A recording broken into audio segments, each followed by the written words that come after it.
Today, in this teardown, we'll focus on how a behavioral scientist would redesign Function Health's dashboard. And I will give you 3 actual designs. This is relevant for any product that has a dashboard. If your product is giving people insights about their company, their health, their wealth, their life, your product, in hopes that they will take action, keep watching. And yes, these are my real numbers. I'm basically like humble bragging to be 12 years younger than my calendar age, but then I'm going to show you my cholesterol and the facade will crumble. So here we go. So behavioral scientists tend to say something over and over again. And if there is one truth, we'd want all product designers to know, it's this: insight does not lead to action. And we know this in our daily lives, right? We know that cookies have calories, that they're bad for us. We read the nutrition labels. We know about processed foods, and yet we still eat the cookies. How do we forget this basic human reality when we design applications? Why does the Function Health team think that showing somebody their cholesterol numbers, and I want to tell you guys, these are bad cholesterol numbers. Like my LP(a) genetic marker is very bad, and it certainly implies that I should be on some meds, statins or a PCSK9, which I just found out about, inhibitor. But like they're imagining that I'm going to see this and then do something. So let's just play that out. Let's play out what I would have to do. I would have to process this information emotionally. And with ChatGPT, I'd have to figure out what to do about it. Like, do I need a cardiologist or a nutritionist? Find the right specialist, navigate insurance, make the appointment, figure out where to make the appointment, and actually show up to the appointment. So like knowing my numbers is 5% of my longevity journey, right? If I want to improve my longevity, this is like such a small step. So thank you, Function, for giving me that very small step, but you're doing nothing to actually help me move along that journey. And it's quite difficult to do.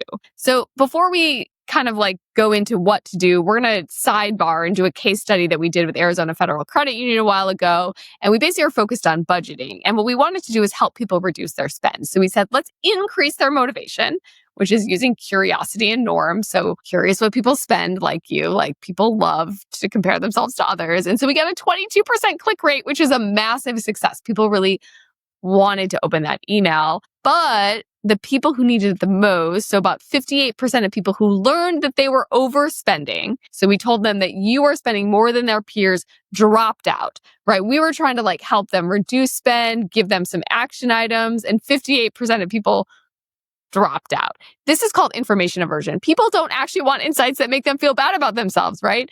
Actually, somebody at 23andMe recently told me that under 50% of the people who sign up to get the Alzheimer's result actually open the email to get the results, right? So the majority of people don't want to see bad news. They paid for the test, they submitted their DNA, and then they refuse to look at the answer. And many times insights actually do make people feel bad about themselves. So in this budgeting project, we surveyed people before, and people guessed that they were spending 18% less than everyone else. This is like the above average effect, right?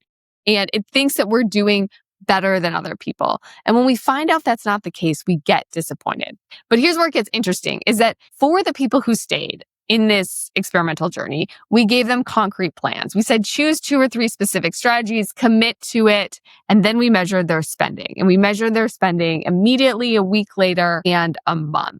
And immediately they reduced their spend by $17, but by the month it had gone back to normal. So the insight, and this is the key thing for a dashboard to know, this is like the key insight, the motivation spikes and you have like minutes to get them to actually do something. That you can get people to do something one time, but then if you think about, day 14, day 30, that motivation has not lasted and they're back to their normal self, right? And so the goal for a Function Health is to take that motivation where I'm like, oh my God, I may die. Oh my gosh. And turn that into action. And I call this one-time behavior action, which is like the action I'm going to take is going to lock me into the next step.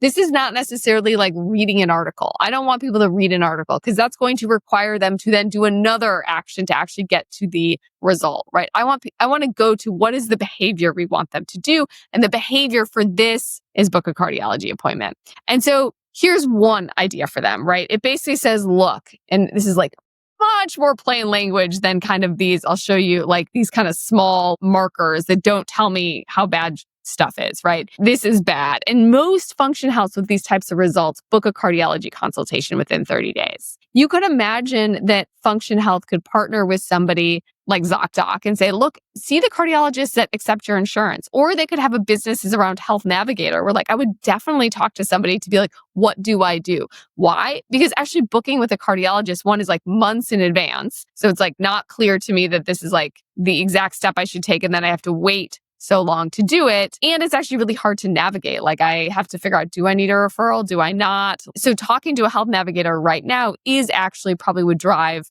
because I have high willingness to pay. I just saw that MA a very interesting business. The other thing you could do is basically just say, look, we're going to give you a list of, this is the Yelp version. We're going to give you a list of cardiologists. And one of the reasons they would do this is because Function Health actually depends on you trying to improve your results, because they want me to book another lab visit in 6 months, in a year, in 2 years, so that I can see improvements. Right? So the Function Health business is correctly about getting your data on a regular basis to see where it's changed so that you can take action. So they kind of want me to take action, because then I can go back and say, did it work? The final one here is that you could share with people who love you. One of my favorite principles in behavioral science is social desirability effect. I am a better person if somebody else is witness to it. So I want to behave better because you're watching me, and I'm, by myself, I may eat the cookie, but if everybody else is around, maybe I choose the salad. So we are better people, and involving others in healthcare is known to drive action. By the way, this is also a really good idea for Function, because obviously if I'm going to send somebody my spouse my results, they're going to be like, oh, I should do a Function. So this is an implicit referral system. So the takeaway, if you are a product person giving somebody an insight, whether it be in a dashboard or an email, financial health insight, being a business, you're telling them about their sales pipeline and what you want them to take action to, you need to figure out what the action is and make that very clear.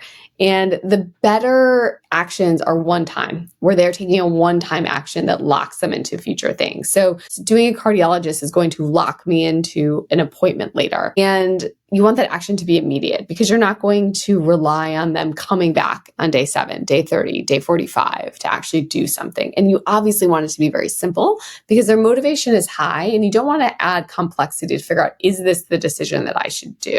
It's just one decision, one action. Get my motivation high and tie it with action. So now that I have your motivation, email me. I'd love to hear from people who get to the end of these videos. Would love to talk to you.